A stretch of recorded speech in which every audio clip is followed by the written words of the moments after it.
तेलाचे डबे आपल्या खांद्यावरती घ्यायचे आणि तो पाणी त्या तेवढ्या डीप मधून विहिरीतून काढायचा आणि 1 एकरची शेती असेल तर 1 एकर शेतीमध्ये पूर्ण फॅमिली त्याच्यात पाणी टाकत होता।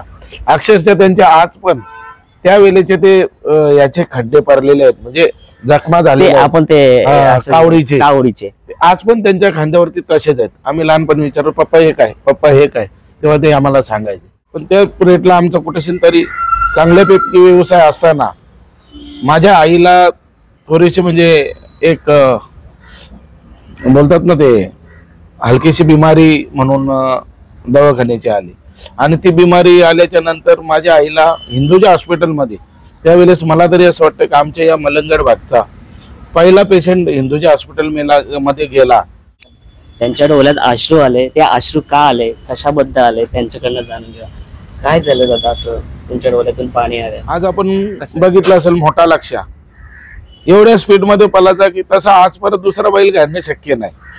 त्याच पद्धतीत हरण्या घोड्याच्या जोडीला पळत होता, आपण दुसरा पळेल की न पळेल ते मी सांगू शकत नाही, ती एक भगवंताची देण आहे आणि नंदीला एक वरदान आहे। आता मी काय केलेले आहे, त्याला गुजरात वरून ती जे म्हशी येतात कल्याण मार्केटला त्यांची ती मी माती आणलेली आहे, ती माती त्याला टाकली आखाड्या टाईप, जशी कुस्तीला आखाडा मग त्याच्यामध्ये तो स्वतः पायामध्ये उखाडत, त्याने उखाडले की आम्ही वापस तिथे रिप्लाय दुसरी माती टाकायची, असं करत करत तोही त्याचा जॉईंट मधून तो फ्री होतो आणि त्याच्यात तोही वार्मापच एक त्या हिशोबाने मी ती नवीन आयडिया केली।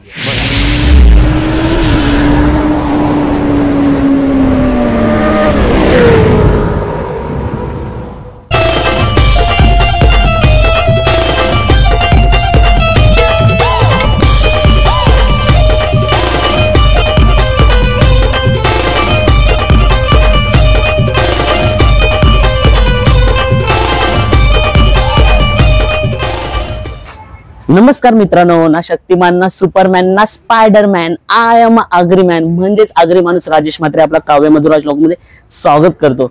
मित्रांनो, आज आपण आलोय अशा ठिकाणी ज्याने महाराष्ट्रात भर नाव गाजवलं आणि जगभरात तो नाव सुद्धा करतोय आणि चर्चेचा एकच विषय तो म्हणजे आपल्या समोर आहे हरण्या 622। हरण्या 622 बद्दलची माहिती सुद्धा आपण घेऊया आणि हरण्यामुळे ज्या बैला मालकाचं नाव झालं असे दादा हेमंत फुलोरे आपल्या समोर बसलेले आहेत आणि दुसरी गोष्ट त्यांना बबल्या दादा नावाने या सुद्धा पुकारलं जातं आणि दुसरी गोष्ट म्हणजे हरण्या बैलाबद्दल सर्वांना माहिती आहे, पण हरण्या बैलांनी जसा दादा हेमंत फुलोरे यांचं नाव केलंय तसं हरण्या बैलाच्या पाठीमागे ज्या दादांचं काम आहेत, हरण्या बैल त्यांच्या दावणीला कसा आला, त्यांनी कसं घडवलं ते महत्वाचं होतं। हरण्या आधी कुठे होता, तेव्हा काय नाव करत होतं।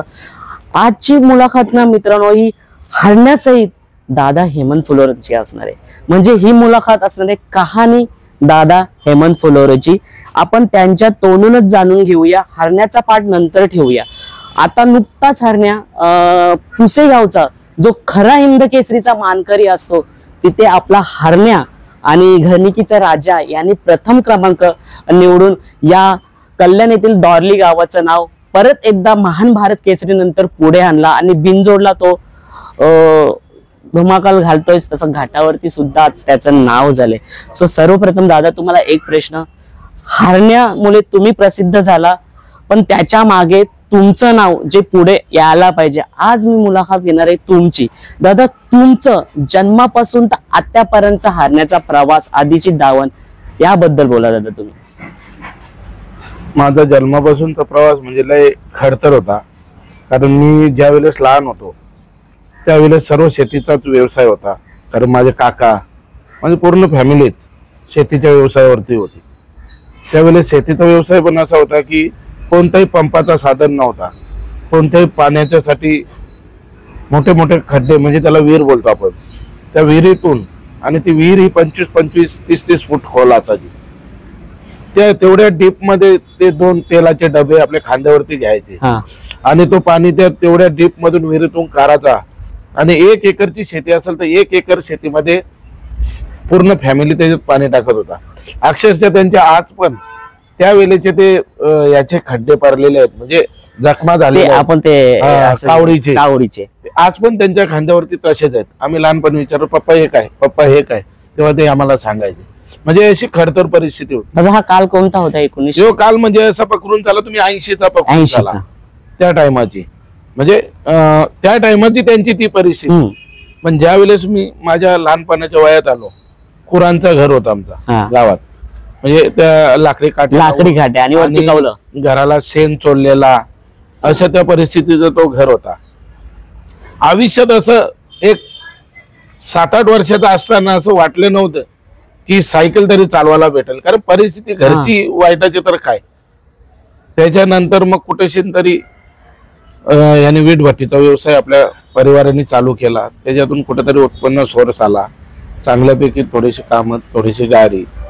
पण त्या रेटला आमचा कुठेशी तरी चांगल्यापैकी व्यवसाय असताना माझ्या आईला थोडीशी म्हणजे एक बोलतात ना ते हलकीशी बिमारी म्हणून दवाखान्याची आली. आणि ती बिमारी आल्याच्या नंतर माझ्या आईला हिंदूजा हॉस्पिटलमध्ये, त्यावेळेस मला तरी असं वाटतं की आमच्या या मलंगड भागचा पहिला पेशंट हिंदूजा हॉस्पिटल मध्ये गेला आणि 42 दिवस आई म्हणजे तिथं असताना ती ऑफ झाली. बिमारी तर नॉर्मल होती, पण त्या आजारातून ती न वाचू शकली, तिला देवाज्ञा झाली. त्यावेळेस वापस आमची परिस्थिती कुठंतरी त्या हॉस्पिटलच्या खर्चामुळे ती हे करून गेली. वापस कुठं तरी उभारी आली आणि सगळं काही आज तुम्ही बघता, घर, गाड्या, या सर्व त्या ह्याच्यात आल्या. या ह्याच्यात ही माझी परिस्थिती होती आणि आज मी माझ्या जागेवरती सुखी आहे. दादा आता तुम्ही मुलाखत देत असताना, काही शब्द बोलत असताना आपल्या समोर बसल्यात, नाव सांगा मला. मधुकर. त्यांच्या डोळ्यात अश्रू आले. ते अश्रू का आले, कशाबद्दल आले, त्यांच्याकडनं जाणून घ्या. काय झालं दादा असं तुमच्या डोळ्यातून पाणी आलं? कसं आहे, आमचे आणि यांचे संबंध फार पूर्वीपासून यांचे आजोबा असताना एकदम जिव्हाळ्याचे. ते आमच्या घरी, आम्ही त्यांच्या घरी, आणि परिस्थिती एकदम नाजूक. त्याच्यामुळं आमचं येणं जाणं, बसणं उठणं, तुमच्या घरात काय शिस्त, आमच्या घरात काय शिस्त, ते दोघांना माहिती. अच्छा, तो काल आठवला. तो काल मला आठवला म्हणून थोडस मन माझं गाईवर. मित्रांनो, आज हे दादांचं घर आणि हे जे गाड्या बघतात हे त्यांच्या मेहनतीमुळे आहे, बाकी काय नाही. ती डायरेक्ट कोणाची जागा जमीन गेली किंवा काय गेलं याच्यावरती नाही. त्यांनी मेहनत केलं आणि मेहनतीला तो श्रेय फल भेटला. आणि जेव्हा जेव्हा त्या जुन्या आठवणी आठवतात तेव्हा नक्कीच डोळ्यातून अश्रू येतं. आणि दादा आज आपल्या कुटुंबाचं, आपल्या गावाचं या हरण्याबाईला मी नाव केलं, त्याच्याबद्दल तुम्ही 2 शब्द बोला. कसं आहे, मी सकाळी रोज उठलो की पहिली नजर माझी इकडे असते, हरण्याला बांधला काही नाही, अजून आहे मन उठला नसेल. नंतर मग परत आंघोळी केली, मंदिरात जाताना एक नजर इकडे मारायची, हा बांधाय. असा रोजचा तो दिनक्रम चालू आहे. दादाच्या डोळ्यातून अजून सुद्धा पाणी येतं. कॅमेरा लांब असल्यामुळे आपण बघू शकत नाही. सो दादा, आता हे जो तुमच्या गाडीचा 622 नंबर आहे, हा कसा काय घडला? 622 नंबर असा होता की माझ्याजवळ एक सेकंड हँड टवेरा होती. त्या टवेराला 622 नंबर होता. पण काय झालं, माझा मित्र परिवार एवढा मोठा आहे की तो नंबर माझ्या मित्र परिवारात बरोबर लक्षात होता. गाडी कुठेही गेली, पनवेलला गेली 622 बघला की मला कॉल येणार, भिवंडीला गेली 622 बघितला की कॉल येणार, बदलापूरला गेली 622 कॉल बघला. म्हणजे असं 622 हा मित्रमंडळीत याच्यात होता. तर मग त्यावेळेस ती एक ओळख झाली. म्हणजे मी त्या गाडीमध्ये असो नसो, मग मला असं कुठंतरी वाटलं की 622 आपली ओळख झाली. मग येणाऱ्या गाड्याला मी सर्व नंबर 622च घेतले. आणि दादा, हारण्या आधी कोणाकडे होता काय, मग तिथे त्याची कारकिर्दी काय होती हारण्याची? नारायण हरण्या जसा तुमच्या दावणीला आला तसा नावरूपाला झाला, काय बोलायला बद्दल? हरण्या तुम्हाला मी मागच्या मुलाखत मध्ये सांगितलेलंच होता. हरण्या हा नगर जिल्ह्यातला शिर्डीपासून 14-15 किलोमीटर अंतरावरती मायेगाव म्हणून, आणि गोरख जाधव त्या मालकाचं नाव, त्याच्या मुलाचं नाव संकेत, असे 2च बाप बेट्यांचा परिवार आहे. त्याची आई आणि त्यांची मिसेस, असा 4 परिवाराचा. त्यांच्या इथं हा वासरू असल्यापासून होता. चांगल्यापैकी वासरू पलत होता आणि चांगल्यापैकी. तर मध्यंतर काल कुठेतरी मला बंदीचा काल असल्यामुळे मी बैलाच्या खरेदीपासून राहिलो होतो. तर मग असं झालं की आता खेळ पण चालू झाले, चला आपण खरेदी करू. मला एकाने सांगितला की अशी अशी परिस्थिती, वासरू चांगला पलू राहील. त्यावेळेस मग मी त्या गोरख जाधवला विचारला. तो बोलतो हो शेठ, बोलतो आपला चांगला पळतो. तो बोलतो काही तुला किंमत केली का? तो बोलतो मला 11 लाख रुपये केलेली आहे. ठीक आहे, मला द्यायचं असेल तर बोलतो तुम्ही या, मग आपण बोलू. मी असंच गाडी घेऊन गेलो, बसलो त्याच्या घरी. बोललो द्यायची किंमत कसं काय तुम्ही द्याल ते. मी त्याला असं हसत बोललो, मी बोललो त्याला अर्धी किंमत देईन, तुम्ही घेऊन जा. संबंध बोलतो आपले आजचे नाहीत. नाना असताना, नाना म्हणजे माझे सासरे बुवा, काटे मुनवली कल्याण पूर्वेचे नानक पावशे म्हणून, ते त्या टायमाला घोडाबाई हाकलायचे आणि घोडाबाईलाचे ते ड्रायव्हर होते गोरख जाधव. म्हणजे मला तो परिचय होता आणि मी त्यांचा जावई असल्यामुळे मग मला बोलले की तुम्ही ठीक आहे घेऊन जा. माझ्याजवळ एक 50,000 रुपये होते, त्याच्यातून मी 25,000 त्यांना इसार बयाना म्हणून दिला आणि त्यांना सांगितली की मी भोलेनाथाचा भक्त असल्यामुळे मी तुझी खरेदी ही सोमवारच्या दिवसाला करेन, पण आता येऊ तुला बयाना ठेव. बोलतो ओके. सोमवारी गेलो आणि बैल घेऊन आलो.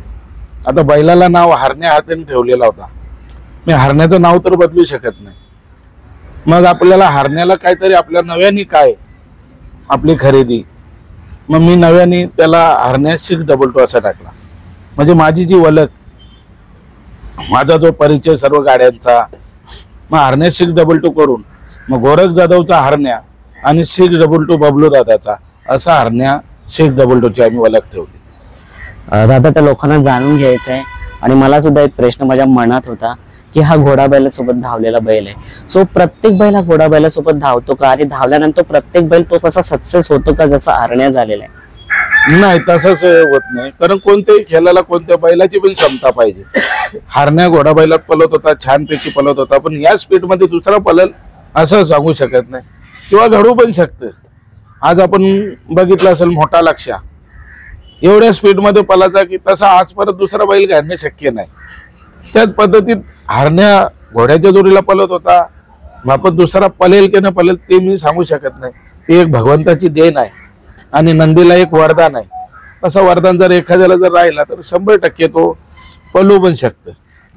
आणि दादा आता हरण्या चा जसा महान भारत केसरीला आज नाव झाला आणि आता पुसेगावचा हिंद केसरी मैदानाचा मानकरी झाला, तुमच्या म्हणजे मनात होतं का की जेव्हा तुम्ही गेले होते पुसेगावच्या हिंद केसरी मैदानात की हरण्या नाव काढेल तिथे सुद्धा आपला? नाही, हो ना. आता असं झाला की ज्या वेळेस आपण इथं खेळत होतो तेव्हा इथं टॉपमध्येच खेळत होतो. वरती घेऊन गेलो त्यावेळेस चांगल्यापैकी मला विश्वास होता की हरण्या कुठेतरी कामगिरी करेल, म्हणून तर मी एवढ्या लांबचा प्रवास करून त्याला घेऊन गेलो होतो. आणि महान भारतला तर तुम्ही बघितलाच असेल की गट, सेमी आणि फायनल तर कडनी काढली. त्यावेळेस तिथल्या लोकांना ती चर्चा झाली का करणी जर एवढा हरण्या जर पळातो तर त्याला सलूट. आणि मग तो पदवी तिथल्या त्या ज्या शर्यती ज्यांनी ठेवल्या होत्या त्या लोकांनी मला ती आपला महान भारत केसरीची पदवी दिली आणि मला थार गाडी देऊन मला तिथे 1 नंबरचा मानकरी झाल्याचा हे केला. मग त्याच उद्देशाने मी हरण्या तर पळू राहिला, हरण्याची चर्चा होऊ राहिली, तर मी असं ठरवलं की चांगल्यापैकी जर तिथं पायरा जर असेल तर आपण पुशेगावला 1 नंबर करू. पण पुशेगावला 1 नंबर आणि सेवागिरीचा आशीर्वाद हे पडण्यासाठी पण लय मोठे भाग्य लागतात. त्याच्यासाठी मी नशिबवान ठरलो की माझ्या अंगावरती सेवागिरींचा आशीर्वाद आणि गुलाल पडला आणि हरण्याच्या पण अंगावरती सेवागिरींचा आशीर्वाद आणि गुलाल पडला. दादा मोठी गोष्ट आहे, आज हरण्या नाव करतोय आणि तुमचं नियोजन मी मागाशीच म्हटलं होतं, जसं हरण्याने तुमचं नाव केलं ना, तुमच्यामुळे हरण्याचं नाव झालं हे कुठे खरंच ठरेल आहे, चुकीचं ठरणार आहे. कारण का कसं आहे, आपला बैल पळतोय पण त्याच्याबरोबर आपलं नियोजन पण बरोबर पाहिजे. ते तुमचं आहे. तुम्ही जे पैरे जुळवतात ते प्रत्येक पैऱ्यामध्ये तो हरण्या जिंकून येतो. हा नियोजन करण्याचा तुमचा म्हणजे कसं तुम्ही पारखता की माझ्या हरण्यासोबत हाच बैल योग्य ठरेल आणि जिंकून येईल? आपण खेळत असतो त्यावेळेस आपल्याला माहिती पडतं कोणता बैल कसा पळात. पण सगळ्यात आपण नियोजन मी एकदम याच्यात मी दोस्ती यादी टिकून नियोजन करतो. मी दोस्ती यादीत पण भरपूर जणांना बैल दिली, फायनलला राहिली पण फायनल नाही घेऊ शकलो का, कुठेतरी एक मागे पुढे बैल होतो त्या हिशोबाने. पण पुशेगावचा नियोजन करणं तर कुठेतरी दोस्ती या सगळ्या गोष्टी लांब ठेवून, कारण तो एक जिद्दीचा खेळ होता तिथे आणि ती जिद्द पूर्ण करण्यासाठी मला घरणिकीच्या राजाचा पल चांगल्यापैकी आवडत होता.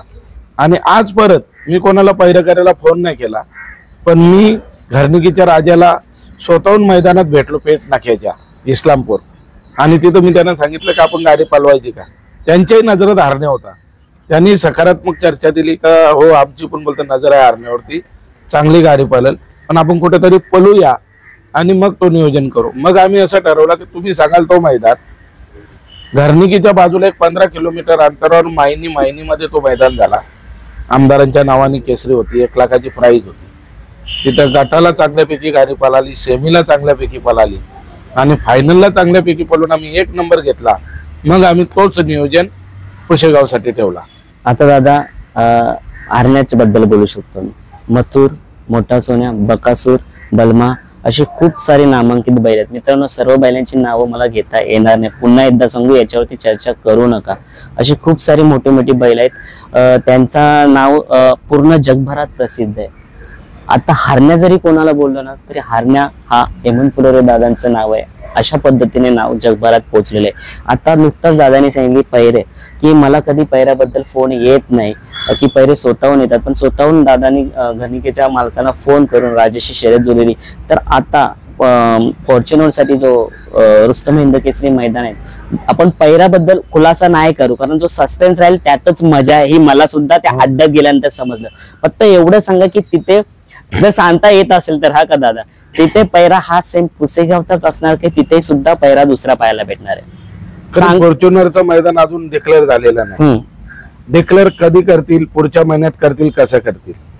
आणि बैलाची फिटनेस हे आपण सांगू शकत नाही. आज जशी आहे तशीच उद्या राहील. कधी काही प्रॉब्लेम होऊ शकतो.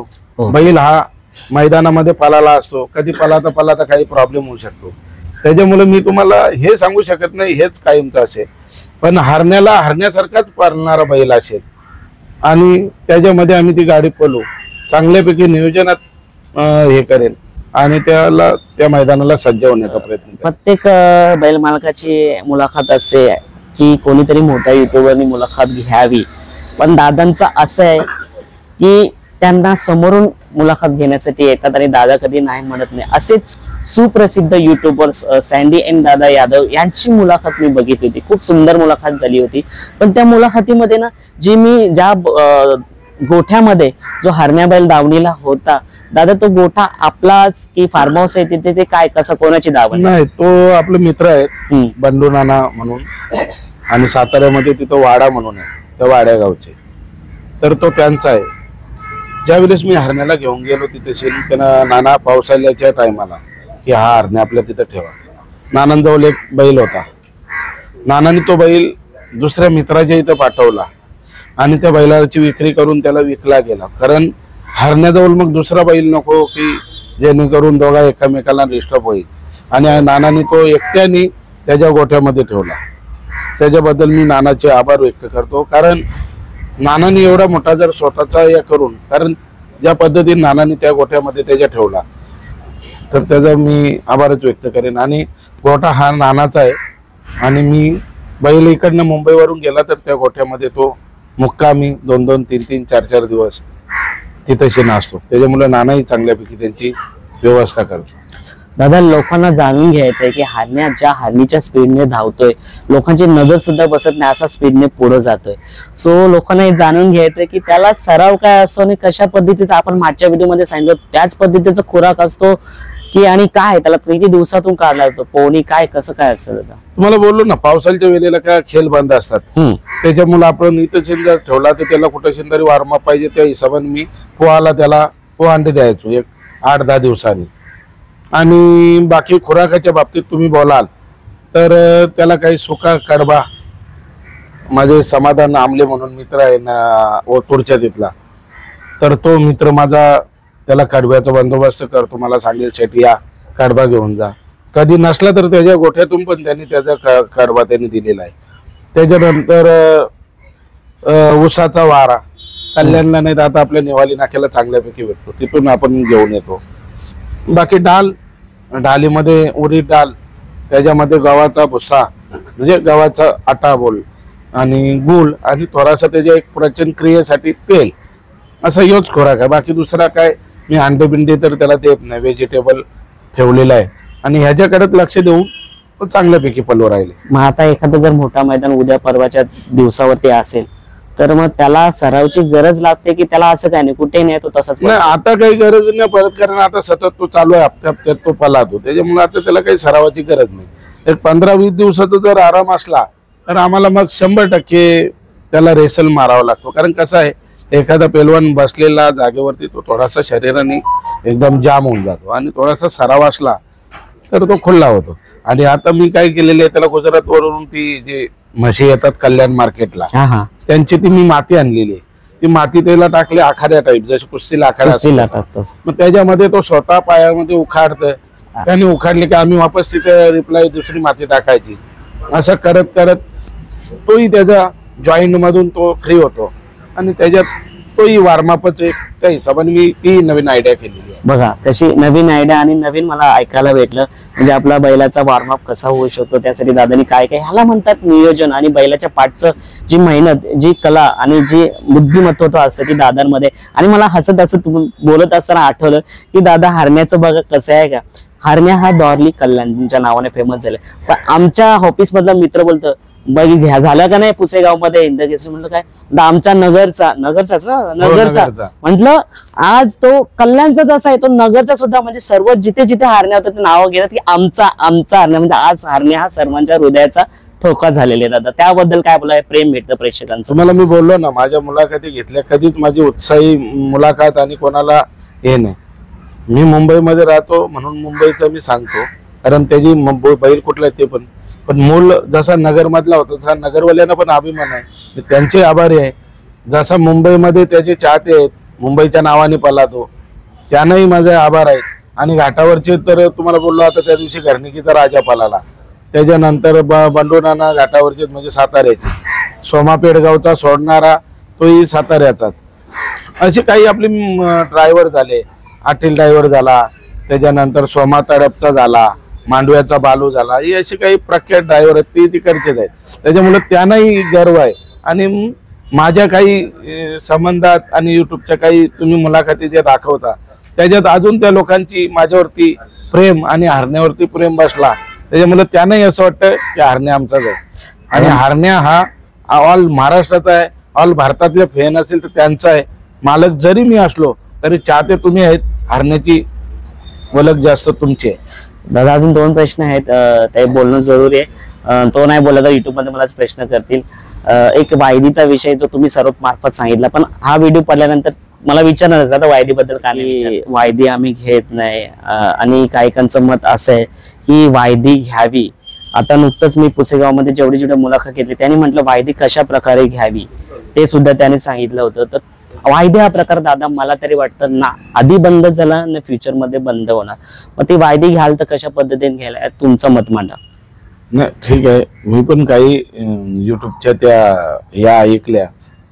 वायदे हा विषय नको. एखाद्याला समजत गरीबाचा बैल आहे ना, आपण जर फोन केला चांगल्या माणसाने की त्याची परिस्थिती आहे व्यवस्थित की त्याच्या बैलात बैल पलवण्याची, त्यांनी त्याला फोन केला की बाबा काय तुला टेम्पो भाडा असेल ना तो मी देतो, तू घेऊन ये, तर हा विषय वेगळा आहे. हे आपण त्याला सांगतो 50,000 देतो बैल देतो का, म्हणजे कुठंतरी आपण त्याला लाच दिल्यासारखी. आणि लाचेपोटी तोही माणूस आल्यासारखा. तर जो लाच जर देत असेल मी 50 देतो, लाख देतो, मला बैल देतो का, तर त्यांनी त्याला प्रत्युत्तर द्यावा. आणि एखादा जर गरीबाला जर फोन करत असेल कोणी बाबा मी तुला टेम्पो भाडा देतो, तर त्याने खुशीत त्याच्याशी पैरा करावा आणि टेम्पो भाड्याने हे करावा. कुठेशी तर एक बाजार नको वायदीच्या नावाने. बस मला हेच बोलायचं. आणि जे सौकुशीने असेल ते दिल्यात. हो सहकुशीने, म्हणजे मी बोलतो ना की गरीबाचा बैल आहे त्याला मैदानात घेऊन जायचंय पण त्याला टेम्पो भाडा नाही. आज 7-8 हजार रुपये टेम्पो भाडा आहे, तर 150-200 किलोमीटर जाण्याचा. तर त्याची ऐपत नाही ते करण्यासाठी. तर मी बोलतो ना की 100% त्यांनी सांगावं की बाबा मी भाडा देतो टेम्पोचा, तुम्ही या घेऊन. तर याच्यात कुठेतरी एक चांगल्यापैकी तो मेसेज लोकांपर्यंत जाईल आणि त्या वायदीचा विषय कुठेतरी बदली होऊन थोडासा चांगल्या पद्धतीने. आणि प्राइस तर बक्षीस तर असतातच त्याच्या जोडीला जिंकल्यानंतर. आणि दुसरी गोष्ट आता माझ्या लक्षात आलं की सूरज दातीलकरनी जेव्हा मला यायला नाही भेटला कारण का माझा दादा डोळ्याचा थोडा प्रॉब्लेम झाला होता, म्हणून मी त्याला सांगितलं दादाने विचारलं तर सांग की मला नाही येत आहे ना. तर तेव्हा तो विषय निघाला होता. मी दादाना दिलदारपणाचा दादा मुलाखतीला कधी नाही बोलणारा, कोणताही शब्द इकडचा तिकडे न होणारा दादा. आणि मला काय आवडलं त्या मुलाखतीमध्ये, मी मुलाखत बघितली ते मित्रांनो, की दादांची चुकी नसून सुद्धा ज्याने कोणी ती व्हिडिओ टाकली होती इंस्टावरती त्याचं कुठं चुकलं मला पण नाही वाटत असं, कारण का तो त्याचा प्रेम होता हरण्यावरचा. फक्त त्याचं आहे चुकलं की घाटावर आणि खाली आणि वर मुंबई हा विषय नको, कारण का हा बैल सर्वांचा आहे. तो तसा न घालता योग्य प्रीतीने त्यांनी तो मेसेज लोकांपर्यंत पोहोचवायचा होता. मला आवडलं आहे की दादांची चुकी नसताना दादाने दिलगिरी व्यक्त केली. हा असा आमचा मोठा मनाचा दादा आहे. दादा काय बोलाल त्याबद्दल? नाही बघा, प्रत्येक जण उत्साहित आहेत. आता तुम्ही जसे बोलले की तुझ्या कंपनीतला पोरगा नगरचा बैल मुंबईला आहे, पण त्याला अभिमान आहे. तसा अभिमान प्रत्येकाला आहे आणि प्रत्येकाला असावा. पण विषय काय आहे, कुठेतरी तुमचा माझा विषय नसावा, हाय तो सर्वांचा. आज जर त्या मुलांनी जर व्यवस्थित जर बघितला असता तर हरण्याच्या जोडीला पलाला कोणता घरणिकीचा राजा. आपण तुम्हाला मी बोललो की लोणावल्या घाटाच्या वरती आपण त्याला घाट बोलतो, म्हणजे हे काही आपण नव्याने नाही जोडला, हे काही पूर्वीपासून बोलत आलेले आहेत. आणि काही त्यांचेच लोक आपल्या इथं कामासंबंधात आलेले आहेत. आपण त्याला विचारला तू कुठला रे, तर ते सांगतात आम्ही घाटावरची. म्हणजे सांगणारे घाटावरची लोक सांगणारे तेच आहेत. असे ते एक घाट आणि मुंबई असे ते झालेलं आहे. आज मुंबई पण आपली एक 50 किलोमीटर अंतरावर आहे, पण आपण जरी तिकडे गेलो सातारा भागात आपल्याला विचारलं कुठनं आलं तर आपण मुंबईचं सांगतो. मुंबई आणि आपला पण डिफरन्स आहे. तर तो मुंबई आणि घाट ह्यो विषय नाही. आणि राहिला त्यांनी जी कमेंट केली त्याच्यात पण त्यांनी काय टाकला, आला आला वाघ आला, मुंबईचा वाघ घाटावर, म्हणजे घाट्याना असा तो शब्द नाही, घाटावर सर्वांना ठोकून आला. आता ठोकून आल्याचा थोडासा मी त्याची पण दिलगिरी व्यक्त करतो का तो ठोकूनचा शब्द थोडासा एक उत्साहित शब्द आहे तर तो नको बाबा. त्याच्यात जर त्यांनी टाकला असता की मुंबईचा हरण्या विजयाचा गुलाल घेऊन आला या काहीतरी असं चांगल्यापैकी जर टाकला असतं तर त्याला चांगल्या कमेंट असल्या. आता तेच मी बोललो, घाटावरचा हरण्यावरच्या जोडीला तोही घाटावरचा राजा, धरणारा सोमा तेही घाटावरचे, बसणारा जॉकी तोही घाटावरचा, आणि ज्याच्या घरी बैल आपला मुक्कामी असतो तोही घाटावरचा.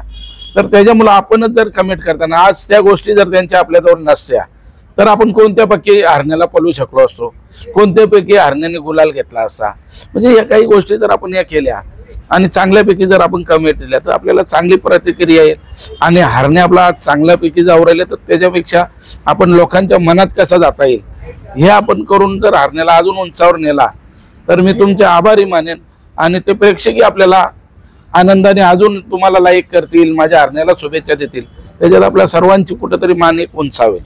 आता जाता जाता लास्ट प्रश्न मित्रांनो, मी व्हिडिओ बनवला होता जो पुसेगाव मैदानामध्ये रोमन बैलावरती जो अन्याय झाला होता. बबन दादांची आणि माझं फोनवरती बोलणं झालं होतं आणि तो व्हिडिओ मी प्रसारित केला होता, म्हणजे चर्चा करून प्रसारित केला होता तो व्हिडिओ. आणि त्या व्हिडिओला हजारोमध्ये व्ह्यूज येत होते काही अर्ध्या तासातच.